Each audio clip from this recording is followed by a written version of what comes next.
Welcome to Queer Coded Country, where Yeehaw meets Yas Queen. A podcast about growing up in the South and realizing that it's pretty dang queer. I'm Tucker. And I'm Hunter. And I love your glasses. Oh, thank you. I'm accessorizing tonight. Tonight we're accessorizing. We're looking fierce in our favorite accessories, hats and sunglasses. Yeah. What I love most about accessories and sunglasses in particular is the moment that you can bring them down. Oh, yeah. You're giving... And then you can pull them off. They really allow you to serve an extra level of cunt that you... It's drama. Honey, it's a talent. Yes. Some would say it's a talent show. And you know, I have to pop off about accessories because tonight's topic is accessorizing through life. And accessorizing through life. But especially during down at the Ozdust. But especially during like your high school era and like your coming of age era. Yes, accessorizing specifically when we were queer, but not saying that we were queer. Exactly. But there were little nods, winks to the faggotry. And so part of accessorizing is expressing who's on the inside, and a great example of accessorizing and having something just for a little bit of show is Liza. Oh my God. Happy birthday, Liza. Happy birthday, Liza. Every day at Queer Coded Country HQ, it's Liza's birthday. And so we recently watched the clip of her when she's on QVC selling her clothes. Accessories. My God. And oh my goddamn God. And she has this scarf. She goes, drape it over your shoulder. And she goes, and midway through conversation, just drop it. Just drop it. And that's what an accessory is for. Yes. Chelsea, come here. Put that up over your shoulder. No, not the where the bow is. The other shoulder. Oh, nice. The other shoulder. Put it over this shoulder. And then in the middle of conversation, just drop it. Okay? That video changed me. It is just so indicative of the importance of accessories and what they say about you. Yes. So that is what we're going to be talking about tonight through your coming of age era and all the many accessories that you have, whether they were on you, around you, or said something about you. For Liza. So, before we get into all that, how's your mom and him? Honey, I think I've said it before, and I'll say it again. Tell me. Not well, bitch. I mean, honestly, I'm fully dressed tonight, and that tells you what kind of week I've had. Yes, that's true. I'm even covering my eyes. Yeah, wow. You can't even see these things. Yeah. No, I'm just, spring is springing. I'm shedding some depression. Also, just like ready for summer. Yeah. Ready to live a little. Yep. But mom and them are fine. I will say I have had some ties to my hometown this week. Yeah. It started because I had a friend who was visiting with her daughter for spring break. Yeah. They were with another mom and her daughter's best friend, whatever. We were trying to hang out originally. It didn't work out, but their flight was like later on in the day when they were leaving. So I was like, well, why don't you just drop your bags here and, y'all can go do whatever while I'm working. We'll hang out before you go to the airport.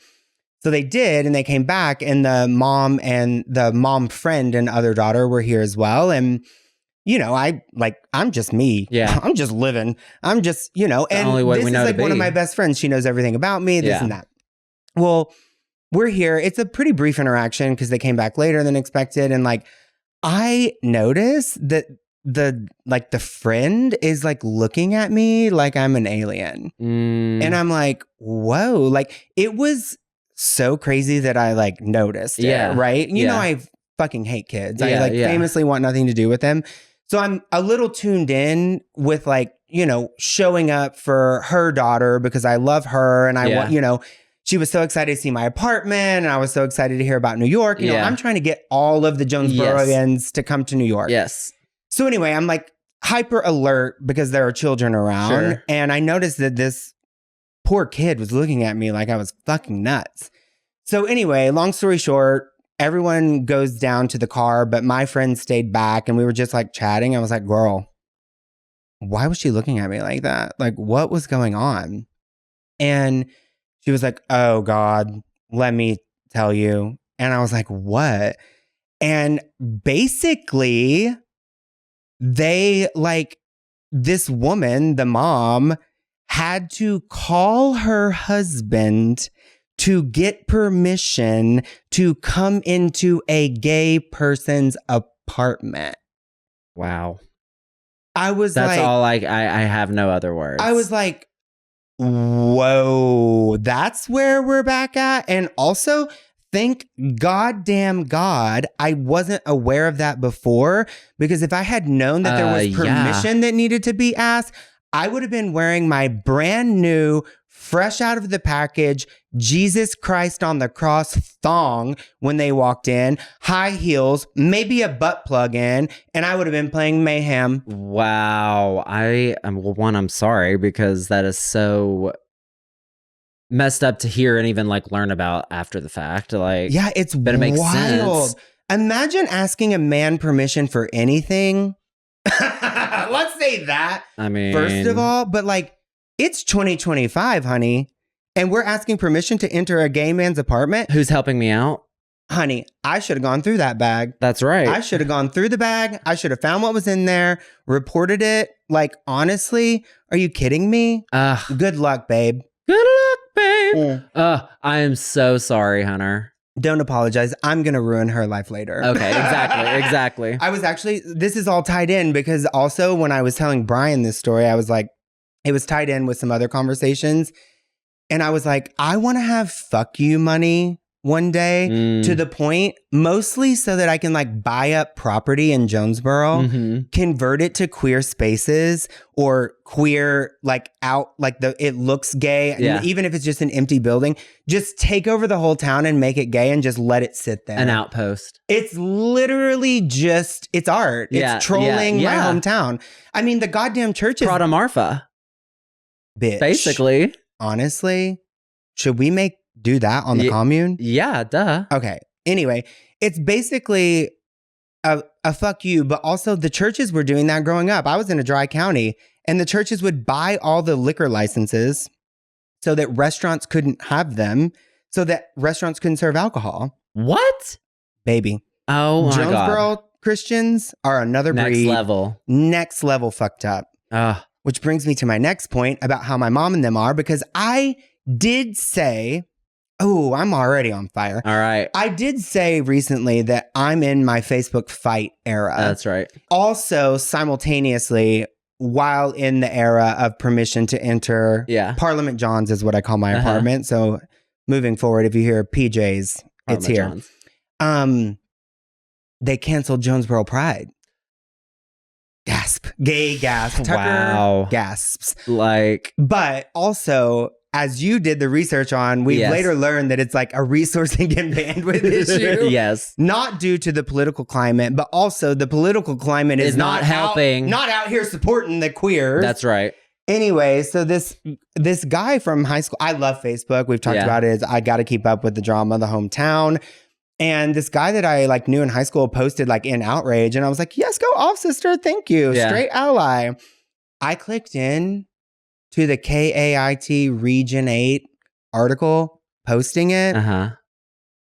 Bitch. Did you get up in the comments? Well, I was in there and I was almost ready to fight, but then I was like, there were 2,000 of them and like my army isn't that strong yet. It sure is, but I did. There are other Facebook warriors out there. Yeah, honestly, but I did bring my phone because I do think we need to read this, because if there's anything that Queer Coded Country is meant to do, it's meant to show some of the shit that we were exposed to as kids. It's giving context to the whole scenario. Yes, that people thought we weren't seeing or we were too young to understand. I took some screenshots because I'm like, we need to report on this because we are feelings reporting. Yeah, that's right. I've lost where I sent it to myself. Okay, these are in no random like order. I just took a bunch of screenshots. And honestly, there were 2,000 and I went through maybe like 4 scrolls and this is what I was able to get. Jim says, all these crybabies should go have Liberal Cry Fest 2025 somewhere in San Francisco. Okay, sorry, Jim, but you kind of ate. I mean, honestly, Jim, if I was reading that as a little faggot, I would be wishing I could go to San Francisco. 100%. Yeah, you're right. Ship me out, bitch. Yeah, let's get to San Francisco. Jim, let's put you to rest. Yeah. Sorry to Jim. Wow. Okay. Sorry. I did not mean to give any kind of credence to the message that is sending, but like. No, we get it. Fuck off, Jim. But also, honestly, fuck you. Wow. But maybe he's gay. Yeah. I mean, he knew how to read. He called out San Francisco? I bet he can't actually read, but he read in this. Yeah. Now I'm just being hateful because I also can't read. James says, I mean, it made sense 30 years ago when the LGBT community was hard to find. Hard to find?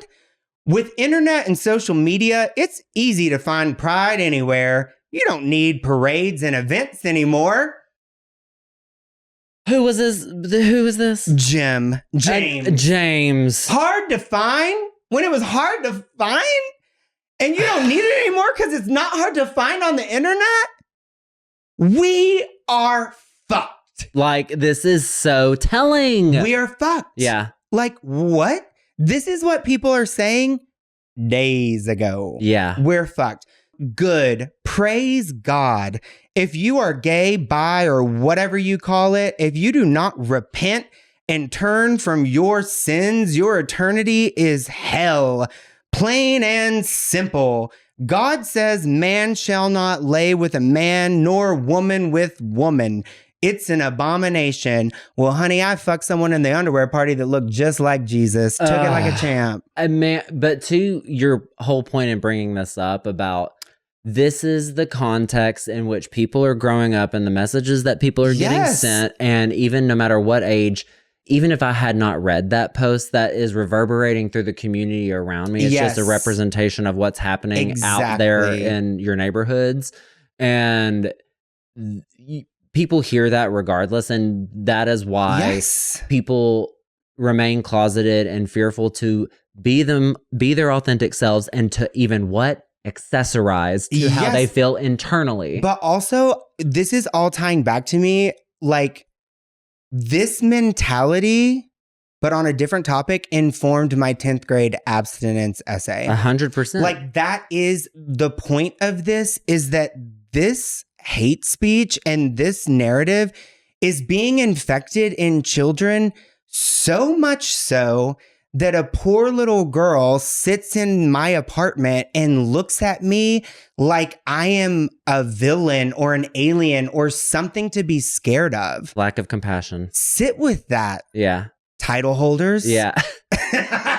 Sit with it. Okay, there's more, but I'm just going to read one more and we got to move on because I'm really going to eat this fucking microphone if we don't. It's in response to Joe. Nick says, oh, okay. Well, this is trickle-down common sense.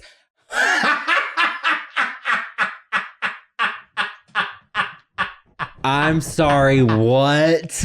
Trickle-down common sense. Nick, honey, touch grass. Oh, my God. Also, what's so funny, and to sum this up, and then let's move on and let's accessorize. Let's accessorize our life. Let's accessorize a goddamn Bible right here and shove it up my fucking ass because every single thing that was negative on that post was in the name of the Lord, was from Christians, were from churches, were from religious groups. So tell me how Jim, Joe, Nick, and whatever the fuck else are loving thy goddamn neighbor, and I'm going to buy their homes and just make them into fucking dungeons. Again, alleged Christians. I call them diet Christians. Yeah. People that like claim to be religious but don't practice religion, or like to use religion as a weapon but not actually practice, like when it only benefits them. Right. And that's no offense to Diet Coke, because Diet Coke is an icon, and Diet Christians go to hell. Okay, so obviously, like, when you're going through your like coming of age time in your life, you are trying to find what sticks, what's representative of you, and all of that. And nothing is more telling than that about like how you accessorized around school, and even like the little things that you wouldn't necessarily think are an accessory, but are, like, school supplies. Yes. I mean, here's the thing. all gays can relate to one of their sexual awakenings being the like Hanes wall at Walmart. Yes. The second level of that sexual awakening was the school supplies aisle. Oh, absolutely. Like that got me almost as hard as the Hanes models. Oh, I loved walking in with my school supply list, ready to check things off. Oh. And also like looking at a notebook and being like, what color says Tucker? Oh my God. What was your school supplies journey? What did you get? What did you love? What did you need? How did you organize? I want to know. Okay, so I was very much like I need a notebook for every subject. Oh, and obviously. I was always thinking like the color of the notebook has to reflect what the subject gives. And science was always green. Oh. Because chemicals. Oh, I was like agreeing with you and then I was like, science, green, beakers. dumb. And, you know, potions. And well, you are famously a witch. Exactly. So I was thinking potions, green, you know. Yeah, you had already seen Practical Magic at this point, and you were ready to go into that lab. Abso-fucking-lutely. So then I was always like making sure that I had the color noted of like what the subject was.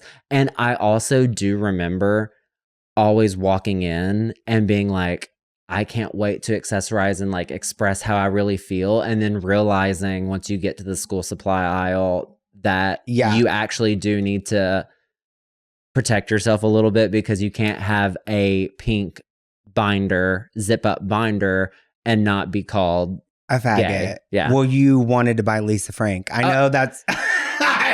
So I know that feeling because I also want the unicorns. Oh my God, those little tigers with the like rainbow spots. Kitty cats. Oh my God. I mean, talk about robbing us of queer joy. And honestly, knowing Sue Aaron and Stacy, if we wanted those, they would have bought them for us. Absolutely. It was people like Jim, John, Nick, whatever the fuck they were on KAIT Region 8 that kept us from it. I know. Just like I lost my professional baseball career, I lost my Lisa Frank binders. I remember going into, so first grade was the first year that I was at like big public school. I'd gone to like. Was it your senior year of first grade or just freshman year? Freshman year of elementary school. Okay, just clarifying because that has been a point of contention. And I remember going and being like, oh, big things ahead of me. And so meeting friends, meeting people.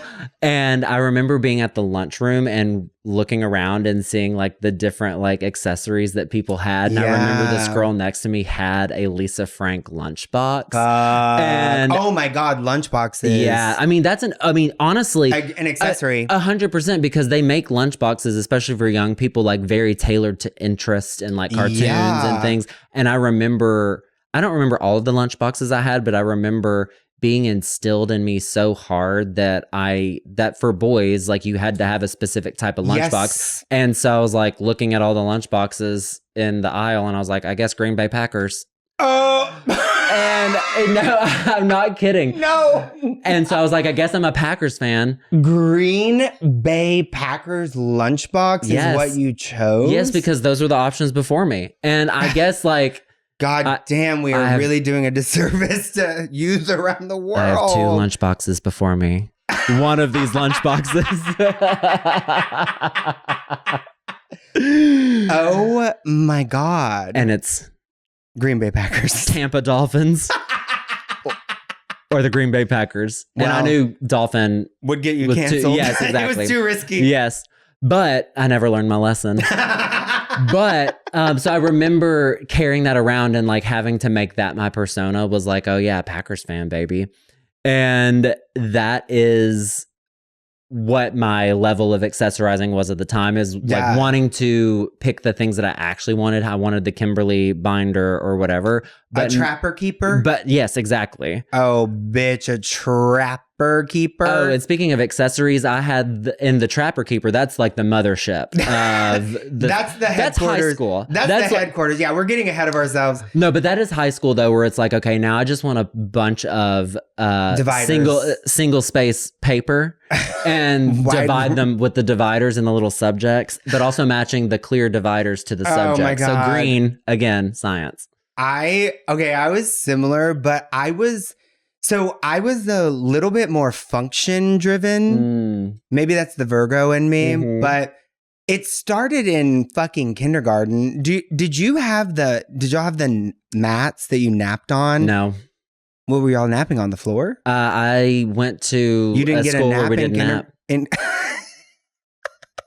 And that's why you're high functioning anxiety. But I kind of, yeah, right. But I kind of think you didn't get a nap in kindergarten. I don't think I went like a full day of school for kindergarten. Oh, that explains a lot. Yeah, it does.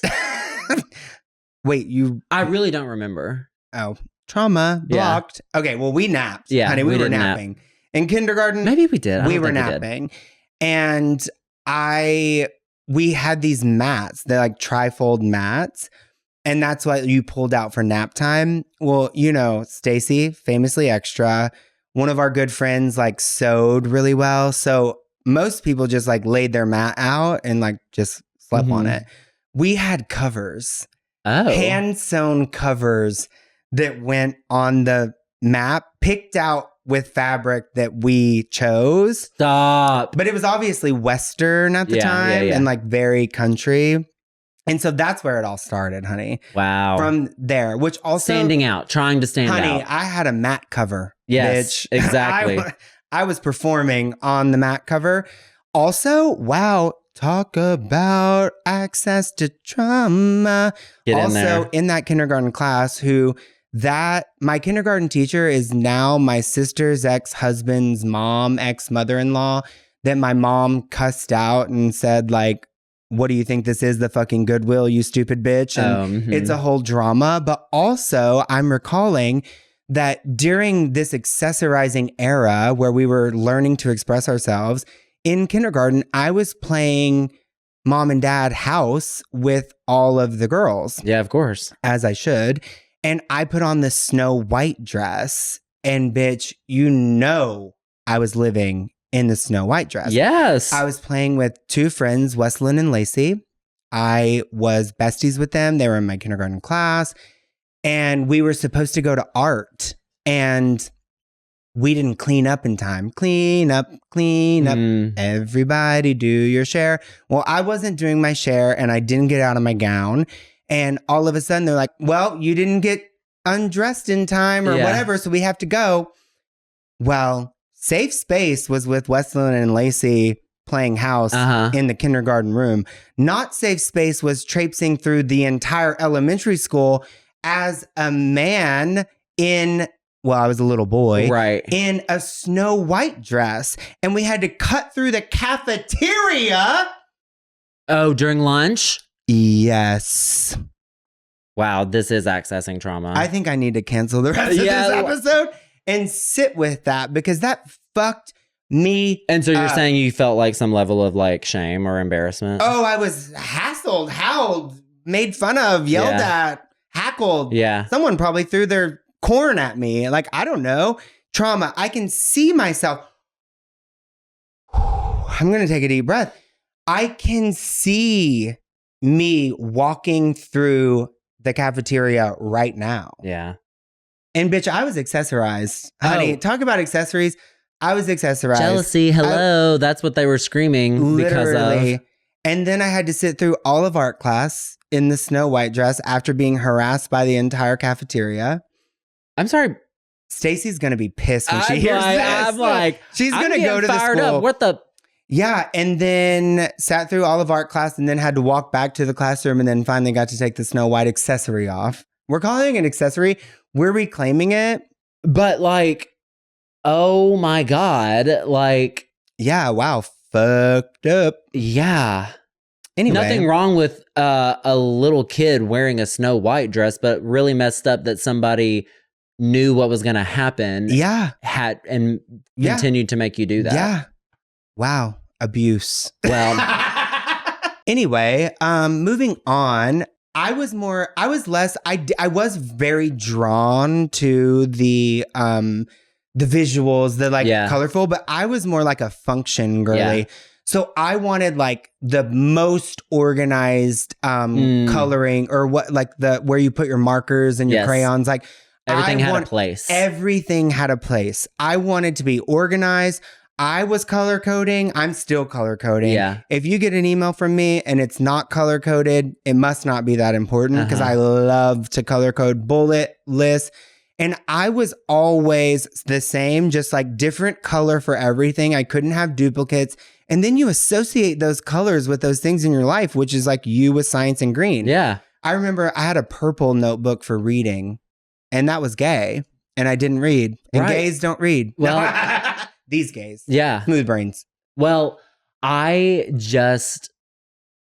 the school supply of it all was really just like, I want to do the most that I can express myself with, but then realizing I couldn't. Yeah. And then just doing what everybody else was like doing at the time. And I was giving straight drag for a long time. And then trying to figure out later, like, how do I find the things that are going to send a little more actual signal of me? And I'm trying to think, like, I don't know if I ever like fully did that. I'm sure I did in a way. Well, we blocked it out, trauma dumped, trauma blocked. Well, it's funny because I agree. Like, I remember being so enthralled by the school supplies aisle, but then also like pushing the limits a little bit, like trying whatever. But you mentioned like you wanted to, but you didn't know if you could. Like, I remember specifically, I got a yellow backpack. It was JanSport. Of course, classic. And it was durable. It stands the test of time. Shout out to JanSport. Yes. And it was just yellow, like canary yellow. Yeah. And I was like, that is I was called gay for having a canary yellow backpack. 100. Don't forget that the first time I was called gay was for an accessory, my multicolor watch. Wow. I mean, I'm honestly like those, like the accessory, this is like kind of the crux of it, is the accessories really did express who you were, and based on like what you bought or wore or had in class or covered your books with, like, oh my God, wasn't intentional, not intentional, but it was a choice. It was a choice. It was an expression of how safe you felt at that moment. And people would absolutely judge you based on what those things are. Yes. Well, and it's funny too, because you mentioned covered books, and that like takes us where we're going to like the junior high school years. And it is so funny, like covering the textbooks, like that is such a thing that I didn't remember. And I was talking to Brian, and we went on this whole thing about covered textbooks. And he told me that where he went to high school, you know, they had the cloth ones or whatever it was, like you just stretched on or like I don't know. Yeah. I don't know those things. Stretch material. And I guess people figured out that if you like put them on your shoes, because the floor was so polished, you could like slide across the floor. Like all of the guys were like treating them like wheelies. It was like wheelies before they were wheelies.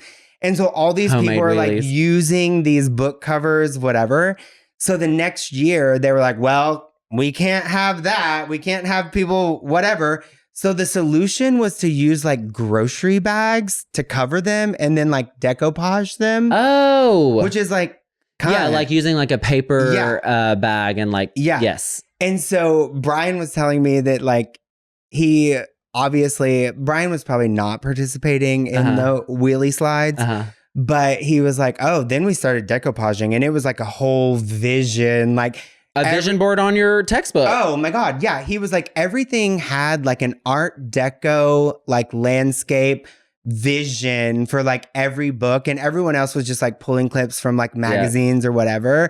And he was like literally planning like a full, like actual piece of art for all of his textbooks that were related to the subject. So history would have a decoupage, whatever. And that's fucking queer coded. That is queer coded 100%, because it's taking the job seriously. And it's looking for validation. Also, it's not unlike a designer of a fashion house where they're like, I want to uphold the history of this. I want to uphold the history of this text while also bringing my own spin on it and vision boarding and everything. Bitch. And if that is not like, it's design, and that is a subject that queers are drawn to because they feel like they can express themselves in a very specific way and share their vision. And that is what accessorizing is, especially through your coming of age era. Oh my God. It's so true.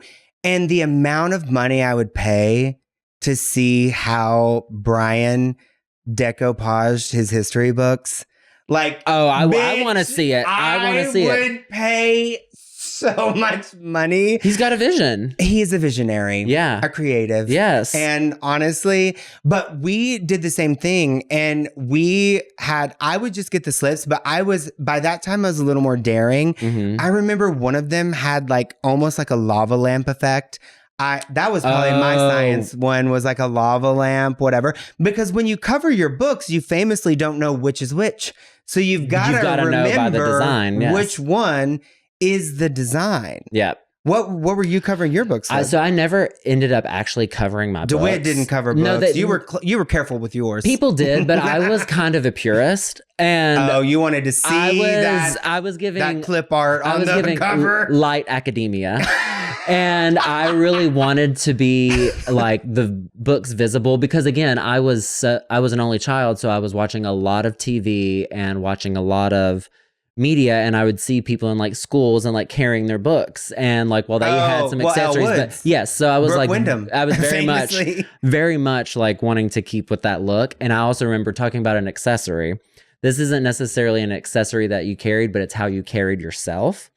And I remember making a conscious effort because all of the media that I had grown up with and like all the characters in like TV and movies and like the school that I identified with, they were always carrying their books like up against their chest. Stop. And like walking with the books up like this. And I remember in like high school or like middle school realizing I was like, oh, girls carry their books up by their chest. Boys carry them by their side and hold them this way. And so I realized, I was like, oh, I am realizing maybe people are asking me if I'm a girl, or am I gay because of the ways that I might carry myself.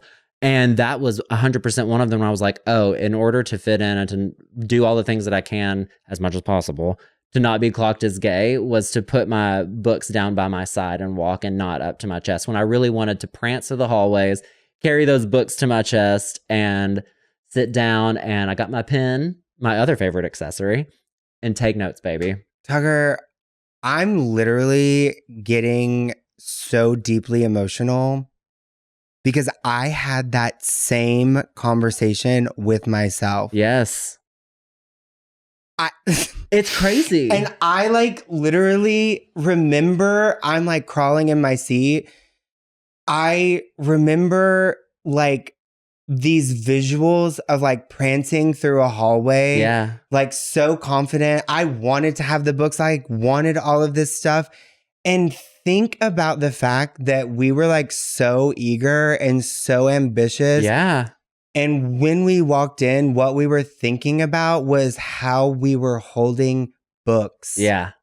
That's what plagued us. Yeah. That's what consumed us. So much so that you telling that story literally almost made me cry, because I felt the same way. I remember the same conversation.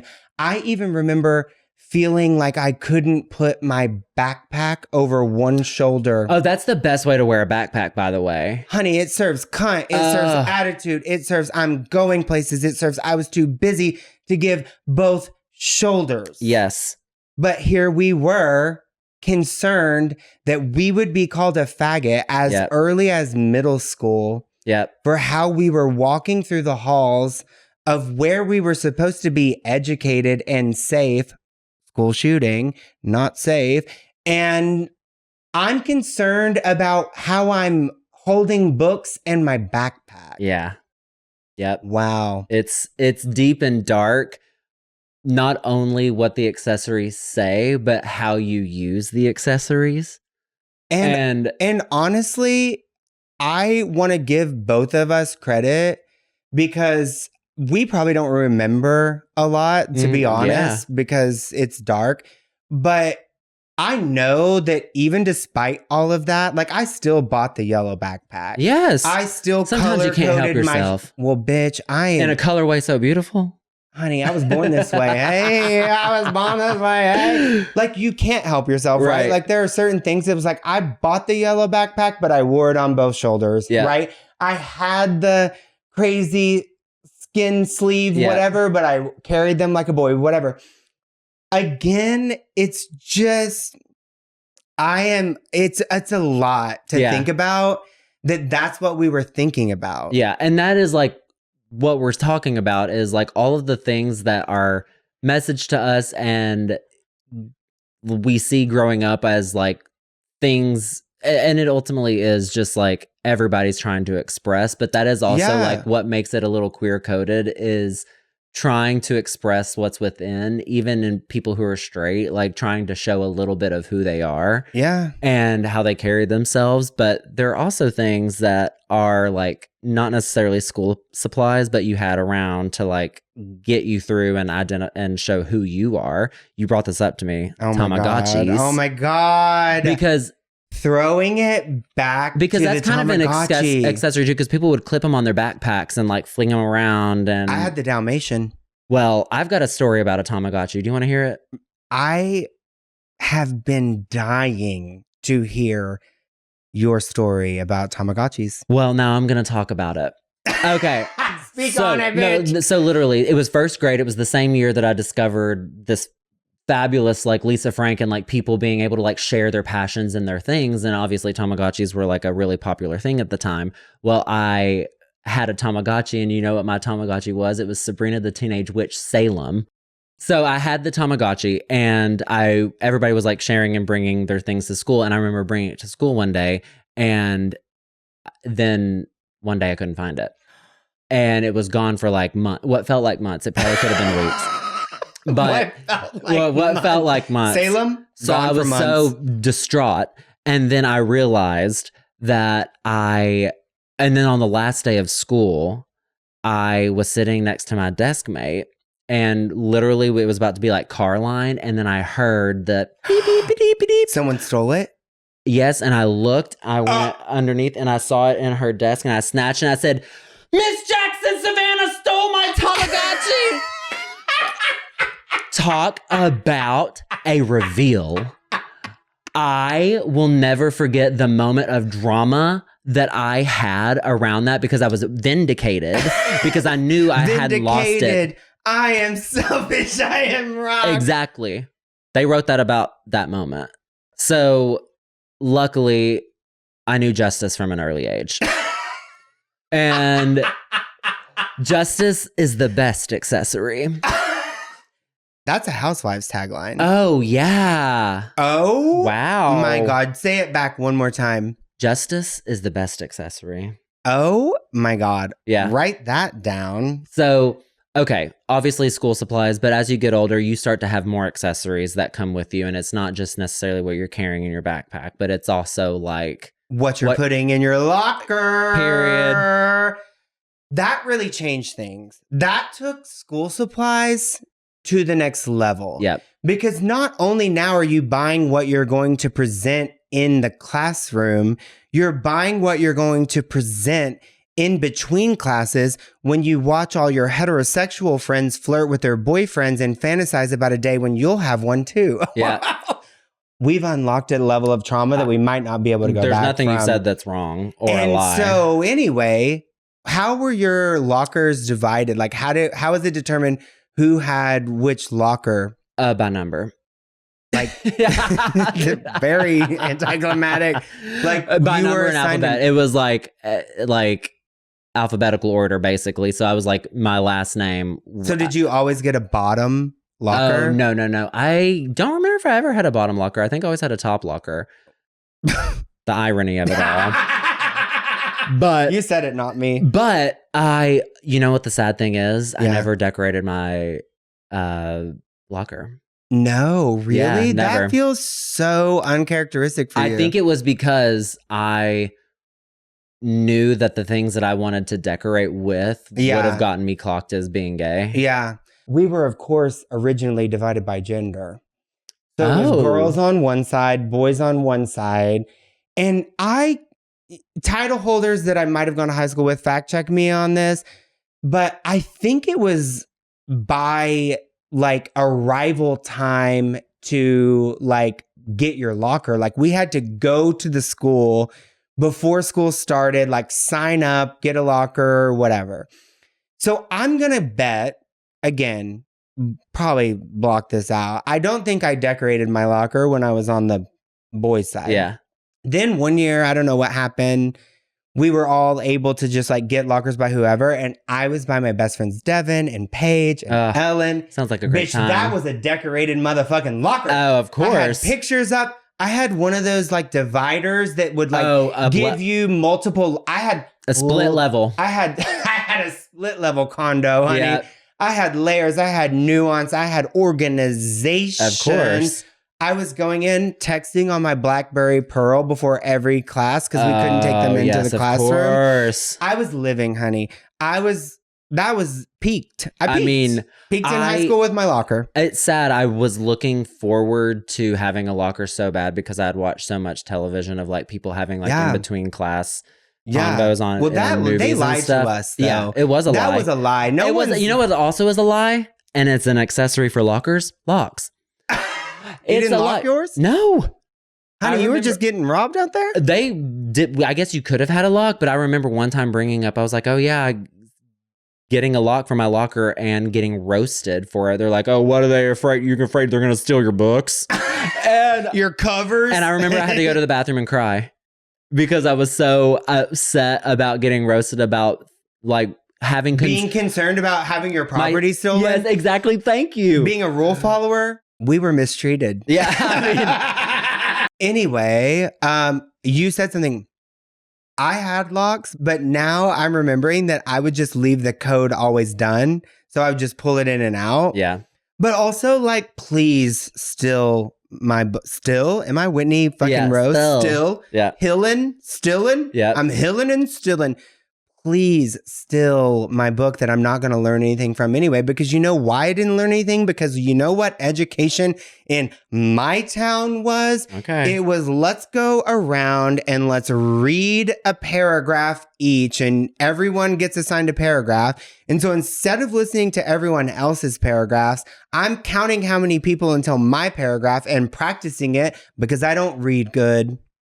Oh, you're practicing for...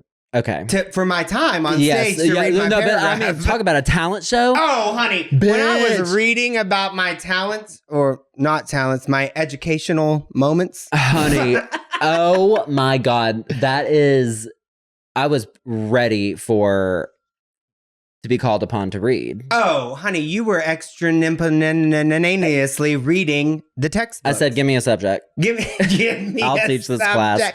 Okay. So, obviously, we've talked about lockers, we've talked about other school supplies, but now we're locked. We're locked up. Locked bottoms. As you grow up, like there are other things that say something about you. Yeah. And especially when you turn 16, most people sometimes have a car that they drive to school. And that is a whole other space for showing off who you are. That's a safe space. And I'd like to know that I was 14. I had a hardship. Oh, okay. Arkansas does a hardship, bitch. Yes, they do. I was driving myself to school in 8th grade, which is insane and scary because I'm a terrible driver. But you're so right because here's the thing. Backpacks, mats, like nap mats, whatever. Those are... People can see that. Yep. Your car, they can see the outside, bitch. Yep. They can't see what's inside. So they don't know what's in there. That's your car. That's your place to belt and sing and live. And that is absolutely queer-coded accessorizing. So what was going on in the Grand Prix? Oh, bitch. The Grand fucking Prix. It was... You know, I can't remember if I had a license plate on it, but what was going on in the Grand Prix was that I had 2 tins in the trunk. And I was literally vibrating the side mirrors. I don't know if I told this story the first time I talked about this Grand Prix, but now that I'm talking about the side mirrors, if this tells you anything, I grew up on a gravel road. I would go like 45 to 50 down the gravel road, which is actually unsafe. Do not recommend. One night, late night, driving home, going 45 to 50 down the gravel road. It was a storm. There was a tree down. I didn't see it. I ramped it, apparently, allegedly, according to my dad. I circle into the drive. I whip in there. It's summer. I'm like asleep till noon.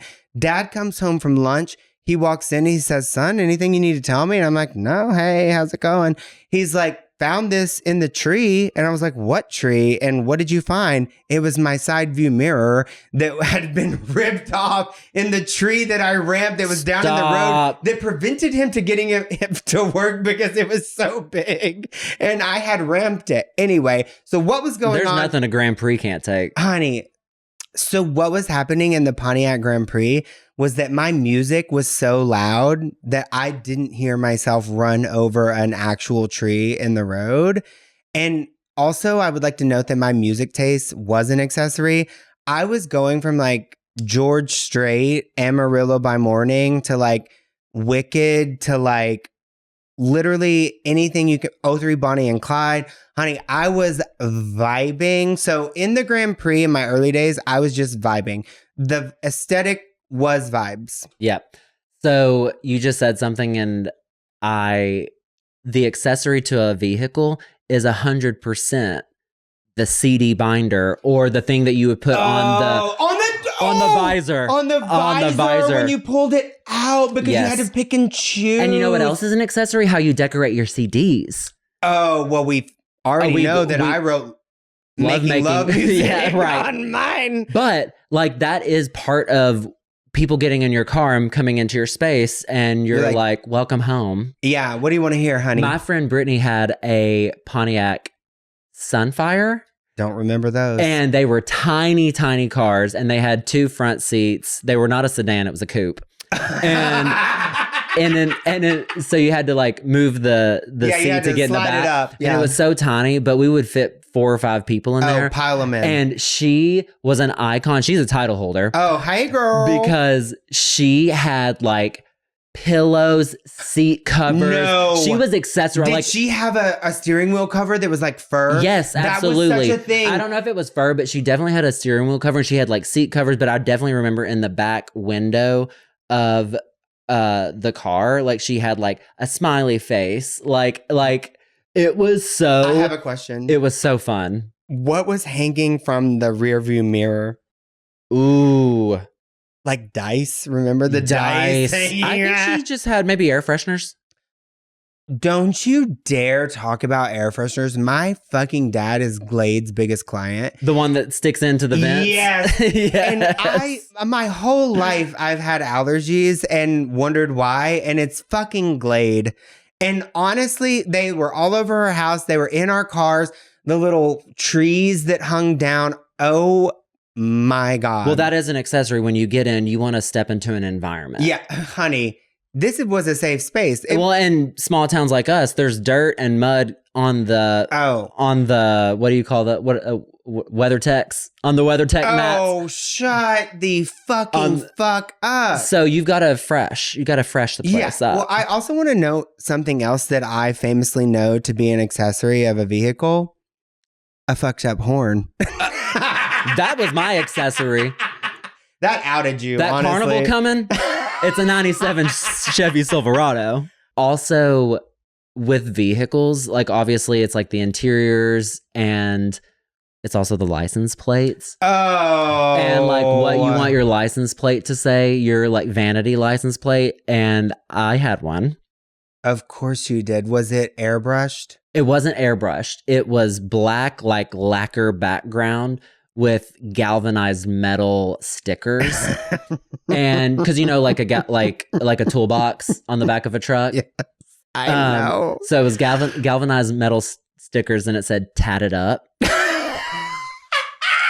because my initials are TAT, Tucker Allen Travis. So I put "tatted up" as my front license plate on my truck. Tatted up. Miami tatted up. Of course, it's Yin Yang Twins inspired. Well, hey. Yeah.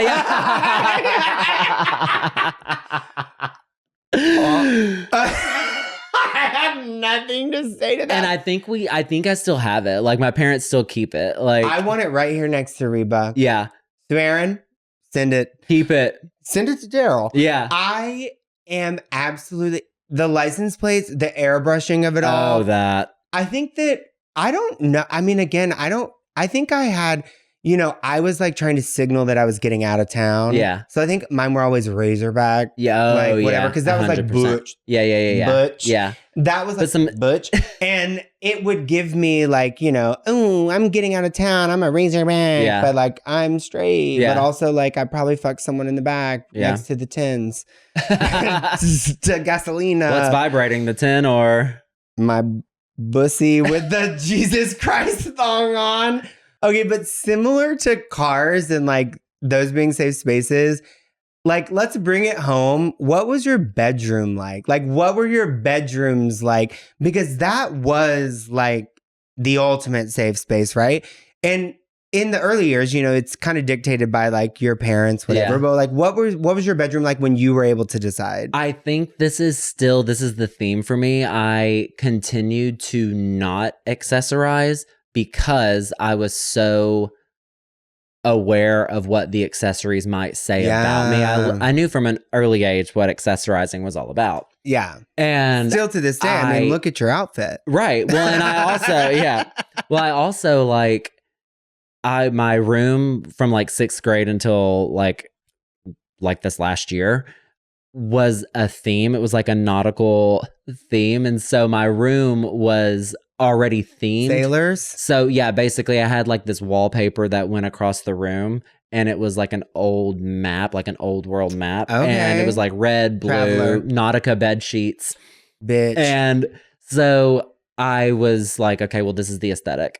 And I'm not going to mess with that. Yeah. Yeah. Well, very much like how I'm not going to cover my textbooks, how I'm not going to decorate my locker. I'm living in this, what's being given to me, and the accessory is my personality. Yeah. Honey, you are the accessory. Exactly. And if there's anything I know, it's that you're the accessory to the crime. That's how we're about to go down, bitch. We're the accessory. Well, for me, Stacy, she decorates. Yeah. She's a decorating queen. So we even had like seasonal bed sheets. Yeah. In the early days. Love. I remember the Flintstones bed sheets came out during the holidays. It must have been a holiday Flintstone. I don't know, but I fucking loved those things. In the early days, obviously, it was like dictated by them. I was the creative director of my bedroom. Yes. And I think part of that is feeling safe that my mom and dad would support it and like let me do whatever. And even if I felt that it might be, yeah. And so once I got to the phase where I was like decorating my own rooms, like I was a poster girly. I had Britney, I had Pamela, I had all the divas on posters all across my walls. And then as I got a little older, there was an era, probably like junior high. I was into bold colors that were made from primary colors. Color blocking. Honey, I was color weighing way back then. And it was like, I found this, like we would base everything off the bedspread, obviously. You need something to center. Yeah. So I found this like Ralph Lauren striped, like orange, blue, yellow, whatever. So all of the walls were like that. I can see it. And then as I got older, I was like, aesthetic change. I've evolved. And then I went gray and maroon with black and white photos. And that's like how it was until I left. Yeah. But honestly, fuck. Those primary colors plus a few other colors really were a gay aesthetic. I wanted so bad because, again, my life was truly shaped by watching things and absorbing what I thought teen life was like. Yeah. And I wanted so bad to have posters and everything, but I just couldn't bring myself to it because I had not yet really understood what maximalism was and collected curation of your life. I did not know those design perspectives yet. So I was really like, okay, well, Nautica. And so I just committed to that. You were just Googling gay sailors on the dial-up internet because you had a nautical theme and that's what made you gay. And I was like, okay, we're giving coastal and coastal elite faggot. Yes, basically. Well, hey. I think we've come to that time in the episode where we shoot our parting shots. And honestly, bitch, did not expect to get, I get so emotional, baby, every time I think of you. And I did, because what my parting shot is, it is fucked up that in 2025, someone needs to ask their husband permission for anything, much less to be in a gay person's apartment, and then a little child is scared of a gay person. Yeah. And that here we are talking about our accessories and the fear that we felt on how we held fucking books. Yep. Okay. And now we're canceling the Department of Education when kids are worried about how they're fucking holding books. And Arkansas is 48th in education. And what we need to be doing is supporting each other. And I don't even have any more parting shots because I am in a deep, dark web of mayhem. My parting shot is go Packers. And I retire. Is it too early to retire from this podcast? So, no, but my actual parting shot is I don't know if it's the importance of accessories, but that is why accessories mean so much, is because they are indications of who people are, and we should not be judging our textbooks by their cover. And we should absolutely just take it for what it is about self-expression and stop assigning meaning to absolutely how everybody wants to express. And they should be able to do that and share who their inner person is. And we should respect that and treat that with compassion, no matter if we're looking at the locker or walking to someone's apartment. Well, fuck. And with that, I think it's time for Yeehaw to Yas Queen. I think you brought us home. I'm trying to. I'm glad I wore these glasses tonight because I've shed a few tears. Asking a man for permission, absolutely yeehaw. Let me take that back. We said that yeehaw is not a bad thing. That's what I was going to say. And Yas Queen is not, no. Asking a man for permission is a crime. Yeah. And it's that's a demerit. You're reporting to detention. Cheerleaders got demerits, bitch. Honey, exactly. Talk about an accessory, a cheerleader with a demerit. I'm rock hard for a cheerleader with a demerit. I feel like that's so bad. Also, what we're saying is that asking a man for permission is neither yeehaw or Yas Queen, because those are good things. Don't you fucking ever dare ask a man for permission. Period. Especially not cis straight white men. There you go. Science. Honestly, I can't speak on this subject. I didn't. Green is all I've got. Alphabet. Defying gravity. That's science, baby. That's alleles. That's dominant and recessive genes, honey. It's yeehaw and Yas Queen. It's yeehaw and Yas Queen. We love science. That's right. That's why, honestly, that is Yas Queen. Science is Yas Queen, period. Because we love science. That's right. We hate not science. Vanity plates. Both yeehaw and Yas Queen. I think they're Yas Queen. They're actually, you know what? They are both yeehaw and Yas Queen. They're everything. They're fucking everything. And if you're out there listening and you had an airbrushed fucking vanity plate, you can't even have those in New York. If you're listening and you're in New York, you have to have the actual thing on the front and the back. Yeah, same in So Texas. if you're out there, get a vanity plate. Yeah. Get one. If you airbrush it. Accessorize. Have it say faggot. Unless you're not a faggot. Yeah, well. Or if you are a faggot. I don't know. No.